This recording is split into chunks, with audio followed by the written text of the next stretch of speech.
محراب ہمیشہ ہوتی ہے رخ قبلہ پہ، محراب ہمیشہ ہوتی ہے قبلہ کے رخ پہ۔ اللہ جانے میں جملہ سمجھا سکا ہوں یا میں خود ہی اپنی روحانیت میں لطف لے رہا ہوں۔ علی کے گھر کا دروازہ مسجد نبوی کے محراب میں کھلتا تھا، مسجد نبوی کے محراب میں تھا مصلی امامت، اس مصلی پہ کھڑے ہوتے تھے نبیوں کے سردار، اس کے پیچھے تھی صفیں، ان صفوں میں کھڑے ہوتے تھے صحابی، صحابی سجدہ کرتے تھے مصطفیٰ کے پیچھے، مصطفیٰ سجدہ کرتے تھے محراب میں، محراب تھا علی کے گھر کے دروازے میں۔ تو اب مجھے جملہ کہنے کی اجازت دیجیے گا کہ مسلمانوں کا سر جسے جھکتا تھا وہ کعبہ بعد میں آتا تھا، علی کا گھر پہلے آتا تھا۔ نعرہ حیدری جیو یا علی علی علی مولا علی کا گھر کا دروازہ مسجد نبوی کے محراب میں کھلتا تھا۔ تو مسجد میں علی کا گھر نہیں، علی کے گھر میں مسجد تھی۔ صحن جو تھا وہ مسجد نبوی تھا۔ یہی تو وجہ ہے کہ اہل سنت کتابوں میں لکھا ہوا ہے کہ تمام صحابہ کے دروازے مسجد نبوی میں کھلتے تھے، علی کے گھر کا دروازہ محراب میں کھلتا تھا۔ اللہ کا حکم آیا میرا حبیب تمام اصحاب کے دروازے بند کروا دیے جائیں، کیونکہ یہ اپنے گھروں سے نکل کے مسجد سے گزر کے پھر بازار میں آتے ہیں، اور جب باہر سے آتے ہیں تو پہلے مسجد سے گزرتے ہیں پھر گھر کے اندر جاتے ہیں۔ انہیں خبر ہی نہیں کہ کب مسجد سے گزرنا ہے اور کب مسجد سے نہیں گزرنا۔ تو احکامات مسجد جو آئے تھے یہ اس وقت آئے تھے کہ صرف وہ جگہ پاک نہیں، جتنی بھی جگہ منسوب ہے مسجد کے احاطے میں، آج بھی احترام مسجد کی نماز بھی پڑھی جاتی ہے۔ آپ مسجد کوفہ میں جائیں یا مسجد نبوی میں جائیں، احترام مسجد کی نماز پڑھی جائے۔ احترام کیا ہے مسجد کا؟ یہ حرمت والی جگہ ہے۔ تو لہٰذا خدا نے کہا کہ اس کا احترام یہ ہے کہ یہاں سے ہر وقت ہر حالت میں نہیں گزرا جا سکتا، لہٰذا ان کو کہو کہ اپنے گھر کے دروازے مسجد سے بند کر کے بازار کی طرف کھولیں۔ مسجد میں تب آئیں جب مسجد میں آنے کے لائق ہوں۔ تمام دروازے بند ہوئے اور امیر المومنین کے گھر کا دروازہ وہیں تھا۔ اعتراض کیا لوگوں نے آ کے، یا رسول اللہ آپ نے سب دروازے بند کروائے، علی کا دروازہ کیوں نہ بند کروایا؟ فرمایا وہ بند بھی اللہ کے حکم سے کروائے ہیں اور یہ کھلایا بھی اللہ کے حکم سے، کیونکہ اللہ کہتا ہے کہ علی کا گھر اتنا ہی پاک ہے جتنی مسجد پاک ہے۔ کیا بات! تو اب مولا امیر المومنین کا جو گھر تھا وہ اللہ ہی کا گھر تھا۔ اب یہ مجھے جملہ کہنے دیجئے گا کہ حسن بھی اللہ کے گھر میں آئے، حسین بھی اللہ کے گھر میں آئے، اور باب الحوائج ابو الفضل العباس بھی اللہ ہی کے گھر میں آئے۔ بے شک سرکار حضرت عباس کی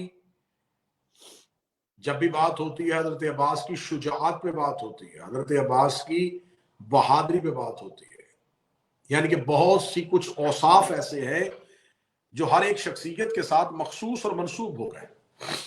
صبر سید الساجدین کے ساتھ منسوب، کرم حسین ابن علی کے ساتھ منسوب، زہد خاموشی استقامت حسن ابن علی کے ساتھ منسوب، علم مولا علی کے ساتھ منسوب۔ جب اوصاف تقسیم کیے گئے تو جو مخلوق نے حضرت عباس کے حصے کے وصف کو مظاہر کیا وہ شجاعت۔ لیکن میں یہ سمجھتا ہوں کہ یہاں بھی ہم محبت میں کہیں ہم سے تقصیر ہو جاتی ہے، ہم لڑنے کو شجاعت کہتے ہیں، لڑنا شجاعت نہیں۔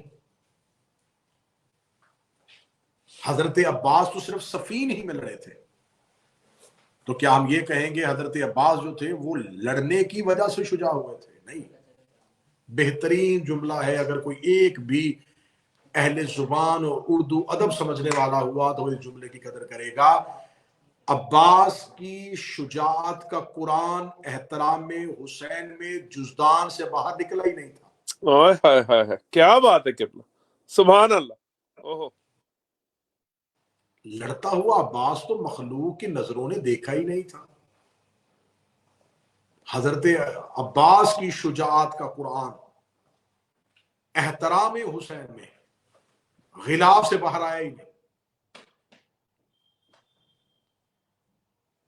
تو پھر تاریخ کے مورخ نے عباس کو شجاع کیوں لکھا؟ عباس کی خاموشی کو عباس کی شجاعت کہا گیا، عباس کی چپ کو عباس کی شجاعت کہا گیا۔ تب بول کے بتاؤ، جس کی چپ شجاعت ہے اس کی شجاعت کیا ہوگی؟ واہ، میں جملہ پھر کہتا ہوں، جس کا نہ لڑنا بہادری ہے اوہ، اس کا لڑنا کیا ہوگا؟ کیا بات ہے قبلہ، جیے جیے۔ حضرت باب الحوائج ابو الفضل العباس، پھر میں نے لفظ کہہ دیا تو مجھے پھر جملہ یاد آ گیا، باب الحوائج، بے شک، اللہ کے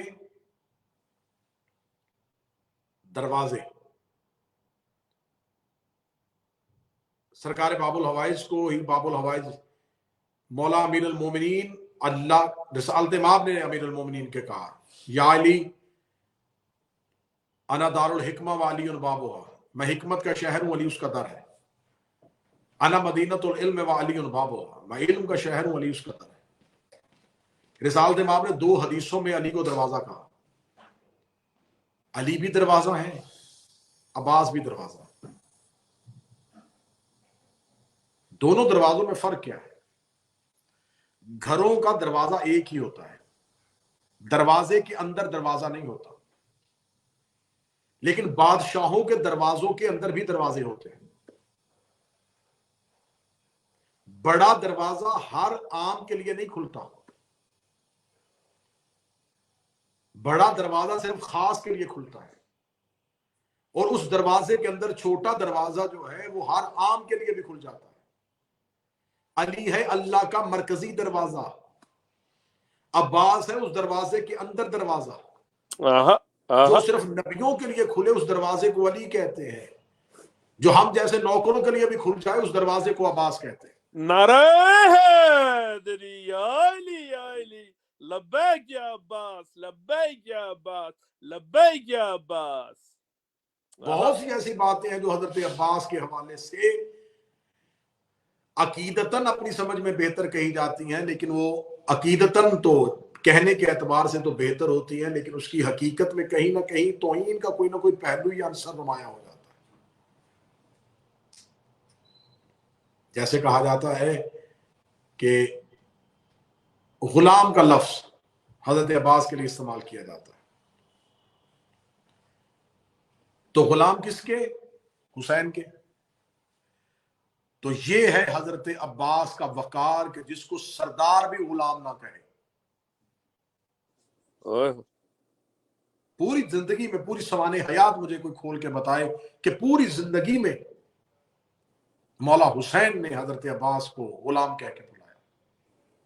بالکل ایسے ہی ہے جیسے علی اپنے آپ کو رسول کا غلام سمجھ کہتے تھے، لیکن رسول علی کو غلام نہیں کہتے تھے۔ اس وجہ سے نہیں کہتے تھے کہ اگر یہ صرف تاریخ کے الفاظ ہیں، یہ جان بوجھ کے یہ الفاظ کہے گئے ہیں کہ مولا علی جو تھے وہ اپنے آپ کو کہتے تھے کہ میں تو غلاموں میں سے ایک غلام ہوں۔ غلام کا لفظ کہاں آیا؟ عبد کا لفظ آیا، انا عبد من عبید محمد، میں ویسا عبد ہوں جیسے محمد کے عبد ہیں۔ بے شک، اب آپ کے پاس اردو میں معنی کی کمی تھی تو آپ نے عبد کا معنی غلام کر دیا، جبکہ عبد صرف غلام کو نہیں کہتے، عبد اسے کہتے ہیں جو معبود کی عبادت کرے، آہا، عبد اسے کہتے ہیں جو اسے معبود کی پہچان ہو۔ تو پھر اگر عبد صرف عبادت کرنے والے کو کہتے ہیں تو پھر آپ خود کو عابد کیوں کہتے ہیں؟ عابد کا ترجمہ بھی عبادت کرنے والا، عبد کا ترجمہ بھی عبادت کرنے والا، عابد اور ہے، عبد اور ہے۔ یہاں قرآن سے ثابت کرتے ہیں کہ رسول نے کہا، خدا نے کہا میرا محمد ان سے کہہ دے کہ میں بھی بشر ہوں، تو اس سے مراد ترجموں میں لکھا گیا کہ رسول نے اپنے آپ کو بشر کہا۔ یہ بشر کہہ کون رہا ہے؟ اللہ۔ جسے مخلوق بشر کہے وہ اور ہوتا ہے، جسے اللہ بشر کہے وہ اور ہوتا ہے۔ کن جیسا بشر ہوں یہ تو آپ نے واضح نہیں کیا۔ تو یہاں اگر آپ نے عبد سمجھنا ہے کہ عباس کس کا عبد تھا، تو آئیے عبد سمجھنے کے لیے پہلے مقام عبد کو سمجھے کہ مقام عبد کیا ہے۔ پورے قرآن میں خدا نے یا ایھا الرسول، یا ایھا المزمل، یا ایھا المدثر، یاسین، اے میرا رسول، یہ سارے القابات کے ساتھ پکارا۔ ایک موقع ایسا آیا جہاں پر خدا نے اپنے نبی کو معراج پہ بلایا۔ جب معراج پہ بلایا تو خدا نے یہ نہیں کہا کہ میں نے اپنے نبی کو معراج پہ بلایا، میں نے اپنے رسول کو معراج پہ بلایا، میں نے اپنے محبوب کو معراج پہ بلایا۔ فرمایا سبحان الذی اسری بعبدہ، میں نے اپنے عبد کو اٹھایا۔ یعنی کہ خدا جب گفتگو معراج کی کرتا ہے تو پھر مصطفیٰ کا تعارف عبد کہہ کے کرواتا ہے۔ اس کا مطلب ہے کہ عبد کا کرائیٹیریا یہ ہے کہ عبد اسے کہتے ہیں جو اللہ سے ڈائریکٹ ہم کلام ہو، کیا بات، جو بغیر وسیلے کے خدا سے ہم کلام ہو، اسے عبد کہتے ہیں۔ ہم نے اپنے عبد کو بلایا۔ معراج ہے مقام عبدیت۔ اب جس نے بھی عبد سمجھنا ہو اسے نبی کی معراج سمجھنی ہوگی، جسے اللہ اپنے ساتھ گفتگو میں بغیر وسیلے کے بلائے، اس عبد کو مصطفیٰ کہتے ہیں۔ جسے مصطفیٰ بغیر وسیلے کے اپنے ساتھ بلا فصل کرے، اس مصطفیٰ کے عبد کو علی کہتے ہیں، اور جس عبد کو حسین بلا فصل رکھے اسے عباس کہتے ہیں۔ نعرہ حیدری، یا علی علی علی علی علی، کیا بات ہے قبلہ، سبحان اللہ۔ جی سلامت رہے۔ اب سمجھیے عباس کسے کہتے ہیں۔ عباس حسین کا ویسا عبد ہے جیسے علی مصطفیٰ کے عبد ہے۔ علی مصطفیٰ کے ایسے عبد ہیں جیسے مصطفیٰ اللہ کے عبد ہیں۔ عبد اسے کہتے ہیں جسے وسیلے کی ضرورت نہ ہو، جو کسی چیز سے بلا فصل ہو جائے۔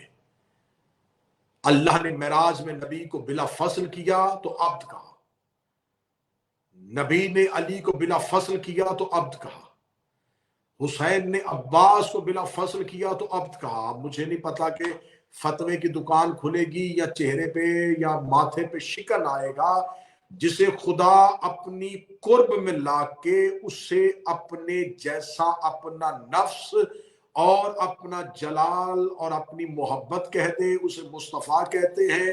جسے مصطفیٰ اپنے سینے کے ساتھ لگا کے علی و منی کہہ دے اسے علی کہتے ہیں، اور جسے حسین اپنے بدن کا حصہ بنا دے اسے عباس کہتے ہیں۔ جیسی نسبت مصطفیٰ کو اللہ سے تھی ویسی ہی عباس کو حسین سے تھی۔ نعرہ حیدری، یا علی علی علی علی، کیا بات ہے قبلہ جی۔ پھر اگلا جملہ کہنے دیجئے گا، اللہ کے پیغمبر کو محمد کہتے ہیں، اب حسین کے پیغمبر کو عباس کہتے ہیں۔ کیا بات، کیا بات جی قبلہ۔ جیسے مصطفیٰ توحید کا مزاج سمجھتے تھے ویسے عباس حسین کا مزاج سمجھتے تھے۔ اب آپ نے سمجھا کہ عبد کسے کہتے ہیں۔ عبد سے مراد نوکر نہیں، نوکر اور ہوتے ہیں، غلام اور ہوتے ہیں، عبد اور ہوتے ہیں۔ مولا عباس کہتے ہیں میں حسین کا عبد ہوں،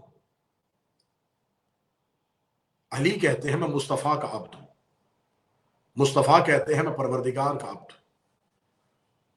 ان عبدوں کی حویلی میں ایک ابا عبداللہ بھی ہے جسے حسین کہتے ہیں۔ جب آپ مصطفیٰ کی عبدیت سمجھیں گے، علی کی عبدیت سمجھیں گے، حسین کی عبدیت سمجھیں گے، جب آپ کے پاس اتنے زیادہ عبد آ جائیں گے تو پھر آپ کو نماز میں جملہ سلام میں کہنا پڑے گا السلام علینا وعلی عباد اللہ الصالحین۔ جی قبلہ، میرا سلام ہو ان پہ۔ زیارت میں نماز میں جو سلام پڑھا جاتا ہے تشہد میں بیٹھ کے، وہ پہلا سلام تو نبی کو پڑھا جاتا ہے، پھر دوسرا سلام ان عبدوں کو پڑھا جاتا ہے، ان عباد صالحین کو پڑھا جاتا ہے، ان عبدوں کی حویلی کی طرف پڑھا جاتا ہے جہاں بہت سے عبد رہتے ہوں۔ السلام علینا، علیہ نہیں، السلام علینا، السلام علی نہیں، یا واحد نہیں، علینا جمع کا صیغہ۔ میرا سلام ہو ان عبدوں پہ، ان عباد پہ جو صالحین میں۔ تو آپ کیا کہیں گے؟ آپ کہتے ہیں میں آپ کو نماز میں عباس دکھاتا ہوں۔ کسی نمازی کی نماز مکمل نہیں جب تک عباس پہ درود نہ پڑھے، جب تک عباس پہ سلام نہ کرے۔ آپ کہتے ہیں کہ آل محمد میں عباس نہیں ہے، آپ کہتے ہیں کہ 14 میں عباس نہیں ہے، آپ کہتے ہیں کہ 12 میں عباس نہیں ہے۔ ہر مومن کی نماز میں عباس ہے، کیونکہ مومن جب نماز پڑھتا ہے تو تشہد میں نبی کے سلام کے بعد کہتا ہے السلام علینا وعلی عباد اللہ الصالحین، اے وہ صالحین عبدو آپ پر میرا سلام ہو۔ تو آج بھی کربلا میں چلے جائیں، حضرت ابوالفضل العباس کی زیارت کے لیے جو پہلا جملہ پڑھا جاتا ہے وہ جملہ پڑھا جاتا ہے السلام علیک ایھا العبد الصالح، اے عبد صالح تجھ پر میرا سلام ہو۔ تو اس کا مطلب ہے ہر نمازی مصلی پہ تشہد میں عباس کو سلام کرتا ہے۔ اللہم صلی اللہ محمد علیہ محمد۔ جیو قبلہ جیو، کیا بات۔ زیارت عباس پڑھیے گا، آپ کو شان عباس سمجھ میں، السلام علیک ایھا العبد الصالح ومطیع اللہ و رسول، اے اللہ کے اطاعت گزار اور اس کے رسول کے اطاعت گزار تجھ پر میرا سلام۔ اے وہ عباس جو مطیع اللہ بھی ہے اور مطیع رسول بھی ہے اور مطیع امام بھی ہے، جو ایک وقت میں 3 اطاعتوں کو ایک پیکر میں دکھائے، اسے عباس کہتے ہیں۔ جیو قبلہ۔ زیارت کے جملے ہیں، کوئی مشکل نہیں ہے، زیارت کے جملے ہیں۔ اے اللہ کی اطاعت کرنے والے، اے رسول کی اطاعت کرنے والے۔ اور آگے جملہ کہا جاتا ہے زیارت میں کہ تو نے حسین کی اطاعت کا حق ادا کر دیا۔ اوئے ہوئے ہوئے، سبحان اللہ۔ کون سمجھے گا کہ عباس کسے کہتے ہیں؟ کاش ہر شیعہ زیارت عباس اردو میں ایک دفعہ پڑھے۔ زیارت عباس پڑھتے ہوئے جملہ کہا جاتا ہے، کوئی مجھے دکھائے کہ کسی نبی نے کہا ہو کہ میں نے اللہ کی اطاعت کا حق ادا کر دیا۔ اب آئیے پوچھتے ہیں میرے اللہ تیری اطاعت کیا ہے؟ خدا نے قرآن میں کہا اطیعوا اللہ واطیعوا الرسول، میری اطاعت رسول کی اطاعت ہے۔ جس نے رسول کی اطاعت کی اس نے میری اطاعت کی۔ کوئی مسلمان مجھے بتائے کہ کسی پیغمبر سے لے کے کسی ولی تک کسی نے کہا ہو کہ میں نے اطاعت پروردگار کا حق ادا کر دیا۔ اطاعت کسے کہتے ہیں؟ کہ ہر لمحہ وہ چاہنا جو پروردگار چاہتا ہے۔ جیو قبلہ۔ بشر سے ممکن ہی نہیں، انبیاء سے ممکن نہیں کہ یہ کہیں کہ ہم نے حق ادا کیا۔ اطاعت میں رہے ہیں انبیاء، کسی نبی کا فعل اطاعت الہی سے خالی نہیں ہے۔ حق ادا کر دینا، اطاعت اور ہوتا ہے، حق ادا کرنا اور۔ بے شک۔ ماں باپ کی فرما برداری سب کہیں گے، لیکن یہ نہیں کہیں گے کہ ہم نے ماں باپ کی اطاعت کا حق ادا کر دیا۔ حق ادا کرنا اسے کہتے ہیں کہ جیسی بھی اطاعت تھی، جو بھی اس اطاعت میں تھا وہ پورا کر دیا۔ اللہ کی اطاعت کیا ہے؟ اللہ نے کہا میری اطاعت ہے رسول کی اطاعت۔ رسول کی اطاعت کیا ہے؟ اولي الامر کی اطاعت۔ حسین ہے اپنے وقت کا اولي الامر، عباس نے کی ہے حسین کی اطاعت، جو کام پیغمبروں سے ممکن نہیں ہے۔ ہم زیارت میں کہتے ہیں اے عباس تو نے حسین کی اطاعت کا حق ادا کر دیا۔ سبحان اللہ، بے شک۔ اور یہ جملے شیعہ نہیں کہتے، حسین ابن علی نے کربلا میں کہا کہ اے عباس تو نے ہماری اطاعت کا حق ادا کر دیا۔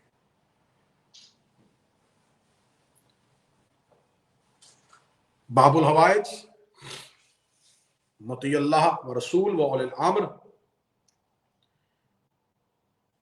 اور پھر اپنے وقت کا محمد۔ ابھی تک حضرت عباس علیہ السلام کی زندگی جب بھی پڑھی جاتی ہے تو بہت سے گوشے اور کونے ابھی خالی ہیں۔ جب بھی عباس پڑھا جاتا ہے تو حضرت عباس کو پڑھتے ہوئے حضرت عباس کی زندگی کے بہت سے ایسے راز ہیں جن سے پردہ نہیں اٹھایا جاتا، صرف یہ کہا جاتا ہے اور معاذ اللہ ثم معاذ اللہ جناب عباس کی شخصیت کو محدود پیمانے میں دکھانے کی کوشش کی جاتی ہے۔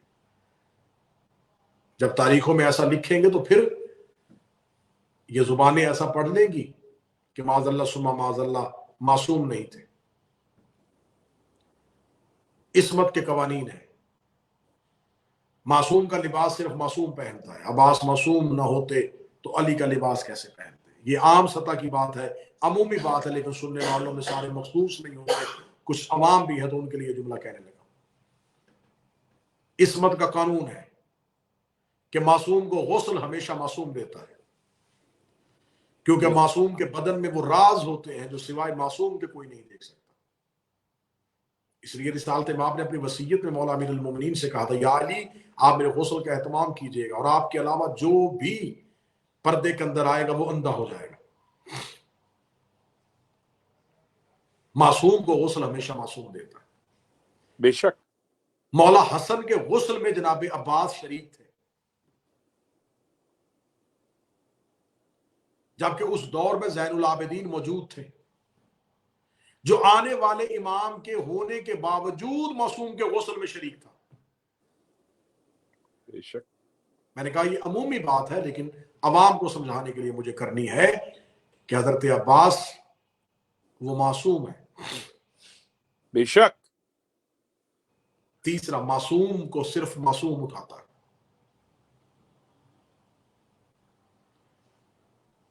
اگلی عصمت کی دلیل یہ ہے کہ عباس وہ معصوم ہے جس کی عصمت کی گواہی زہرا نے دی.